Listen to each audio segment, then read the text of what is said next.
Ya, kita ngobrol seberapa pentingnya sih ketahanan keluarga anti narkoba di desa. Jadi seperti kita ketahui bahwa narkoba itu kan masuk di dalam 3 kejahatan terbesar di dunia.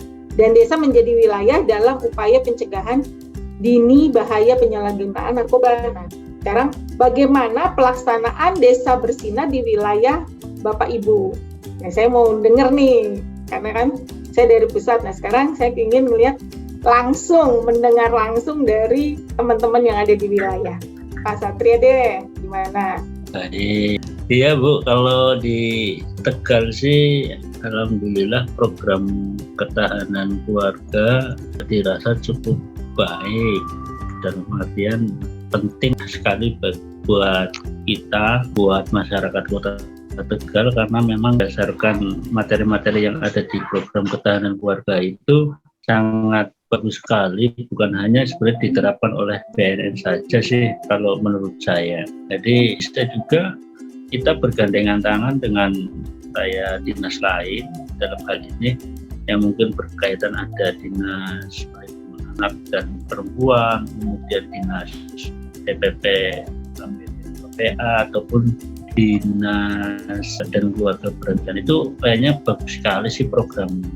Dan kalau di Kota Tegal memang sudah ada Perwal nomor 23 tahun 2021 tentang kelurahan bersinar, mana memang kegiatan P4GN ini mengarah kepada kelurahan bersinar. Karena itu di BNN Kota Tegal, menurut masyarakat Kota Tegal, program ini sangat bagus sekali sih kalau diterapkan di daerah. Apalagi sesuai dengan rencana strategi kita di BNN Pusat, yang mana memang pencegahan target utamanya adalah meningkatkan daya tangkal, meningkatkan imunitas masyarakat. Artinya masyarakat yang terdiri dari komponen ada remaja, kemudian keluarga, maupun kelompok-kelompok masyarakat lain bisa imun. Harapannya seperti itu. Berarti Inpres kita sudah berjalan ya, rannya itu rencana aksi yang dilaksanakan dengan stakeholder lain. Di Kota Tegal cukup berjalan dengan baik, dan 25 ke atas Mbak yang melaporkan nomor 2 tahun 2000. Kalau untuk yang di Tanah Toraja gimana Mbak Lisbeth? Oh iya, kalau di Tanah Toraja kita desa bersinarnya Lembang ya, ada Lembang, ada kelurahan, itu kita baru ada 8 ya yang sudah, tahun ini ada 3, dan kemarin yang kami intervensi ketahanan keluarga itu yang 1, itu di Kelurahan Sarira.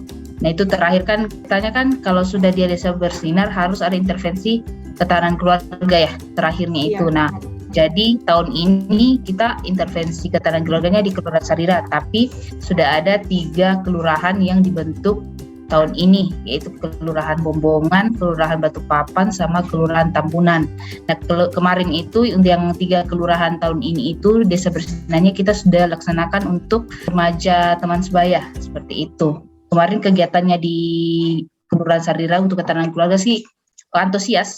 Boleh dibilang setiap kita bikin schedule sama-sama itu selalu semangat. Memang semangatnya untuk ikut ketahanan keluarga itu memang tumbuh dari dalam dirinya. Jadi terus kita rancang kegiatannya itu bukan hanya di kantor kelurahannya saya, tapi mungkin kita kayak wisata sedikit, misalnya kayak tempat wisata di situ, kayak tongkonan di situ kita bermain. Jadi kita seru-seruan lah, intinya bikin mereka senang tapi ilmunya dapat, seperti itu. Jadi 5 kali pertemuan itu tidak terasa, oh ternyata sudah pertemuan terakhir waktu itu, seperti itu Mbak. Jadi seru lah, dan setelah kami upload di medsos ya kegiatan-kegiatannya, malah banyak yang aduh kapan kelurahan kami, kapan giatnya di Lembang kami, kayak gitu-gitu permintaannya. Masyarakatnya antusias ya Mbak ya? Ya betul sekali antusias, anaknya dan mamanya pun antusias. Cuma memang kalau ketahanan keluarga biasanya lebih banyak mama kali ya yang hadir. Bapaknya masih belum, kurang aktif kali ya. Itu jadi PR buat kita. Iya, bagaimana untuk mengguide bapak-bapak ya supaya ikut. Atau mungkin nanti jumlah pesertanya Mbak jangan 2 anak dan orang tua, tapi orang tuanya ikut 2 mungkin ya. Pasang ya. Pasang, biar komplit nanti ilmunya seperti itu. Oke, makasih. Mbak Heni sendiri bagaimana Mbak di daerah Mbak? kegiatan Jadi, ketahanan keluarga ataupun desa bersinarnya seperti apa? Jadi kan kalau kami di Kota Langsa ini antara kegiatan desa bersinar, ketahanan keluarga dan dialog interaktif remaja itu kan saling berkaitan itu. Karena peserta-pesertanya itu dianjurkan diambil dari desa bersinar yang kita bentuk pada tahun ini. Tapi kendalanya kan Mbak seperti ini Mbak kalau di tempat kami. Kita kan yang tahu warga desa itu kan biasanya di situ kepala desa ya. Maksudnya warga-warga mana yang nanti mau jadi peserta di ketahanan keluarga ataupun dialog interaktif. Dan kebiasaannya di sini itu mereka merekrut keluarganya. Kadang-kadang kami sering itu bermasalah pada saat pelaksanaan itu di pesertanya. Nggak sesuai dengan kriteria yang kita minta. Nanti kalau kami di sini kepala desa namanya kok di desa itu nama Pak Geci. Karena nanti Pak Geci itu kan mengirim peserta itu nanti entah itu makciknya, entah itu ataupun apa.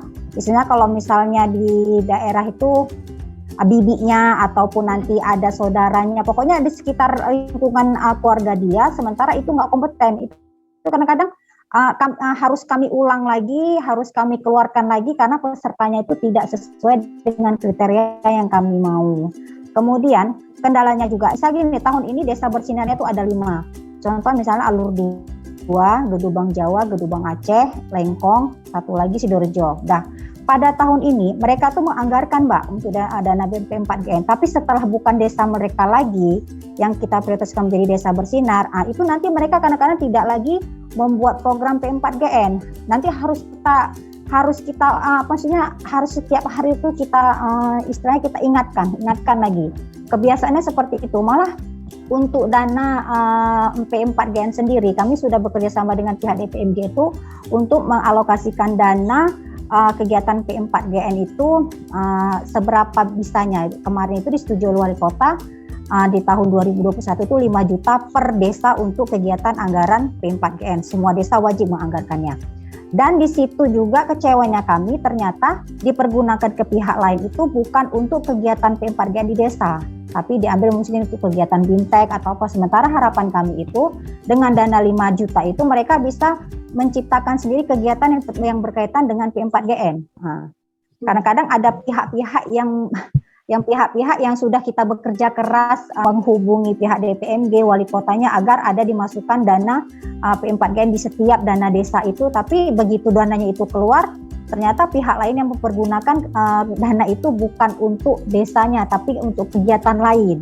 Padahal indikator desa bersinar itu adalah salah satu pendanaan didanai oleh desa. Desa sudah mendanai, cuman didomplengi dengan pihak lain, dengan bukan dibuat kegiatan yang ada kaitannya di desa itu. Saya contoh misalnya tahap penyuluhan ataupun nanti ada kegiatan penggiat-penggiat di desa-desa itu. Maksudnya mereka jadi kan kalau misalnya ada sedikit dana mereka kan agak orang pasti kan terpacu kalau misalnya ada reward dari desa untuk bekerja kan demikian kalau yang ada di Kota Langsa seperti itu. Tapi sudah dilaporkan belum ke pusat kalau misalkan ada kendala-kendala yang dihadapi di wilayah? Sepertinya sudah dengan pihak Supon kami dilaporkan kan. Cuman mungkin karena terlalu banyak permasalahan yang ada di bawah, mau tidak mau yang menyelesaikan kami juga di daerah bagaimana solusi-solusinya nanti biar jangan seperti itu kan. Setiap kegiatan itu kita di pusat mempunyai lapor monef. Kita monitoring setiap minggu apa saja melalui Google Form. Nah itu yang akan dibawa pada saat rapim maupun desa bersinar itu pun diminta seperti itu. Itulah kenapa ada juga yang disayangkan di daerah mengatakan bahwa kami tidak pernah monef. Padahal itulah monef yang kita lakukan tiap minggu. Jadi itu ada di juknis baik ketahanan keluarga maupun di desa bersinar. Oke, jadi kita tarik kesimpulan nih bahwa ketahanan keluarga maupun desa bersinar yang merupakan prioritas nasional punya kita adalah semua disambut baik oleh warga dan merupakan PR buat kita, buat kami yang di pusat adalah mungkin untuk ketahanan keluarga itu harus sepasang. Sedikit boleh Mbak? Ya, boleh. Gimana Mbak? Kalau misalnya kita evaluasi peserta-peserta yang di ketahanan keluarga itu ibu maupun anaknya, mereka sangat antusias Mbak, karena gini kan di situ kan bagaimana cara hubungan antara orang tua dan anak itu menjadikan orang tua itu bagaimana. Semua rata-rata orang tua sangat suka, maksudnya gini, mereka sangat maksudnya antusias Karena kan mungkin di tempat-tempat lain itu tidak ada program kegiatan yang seperti itu yang antara. Oke, makasih. Hasil kesimpulan kita akan kita tarik dari bincang-bincang kita tadi ini adalah bahwa Desa Bersinar itu sudah berjalan dan juga regulasinya pun sudah mendapat dukungan dari para regulator kita maupun stakeholder. Lalu PR buat kita adalah bahwa di tahanan keluarga itu menarik bapak-bapak untuk ikut terlibat dalam kegiatan ketahanan keluarga yang dilaksanakan oleh teman-teman di wilayah. Nah, kendalanya di sini adalah permasalahan kepada peserta yang tidak sesuai dengan kriteria yang sudah ditetapkan sesuai dengan yang sudah ditetapkan di dalam juknis kita. Itu aja. Jadi kesimpulan kita pada hari ini, dan terima kasih atas obrolan kita dan bincang-bincang kita, termasuk juga ya sharing-sharing dari teman-teman yang membuat masukan dari kita semua. Sampai ketemu lagi, kita sukses semuanya. Terima kasih. Ya, semangat. Dadah.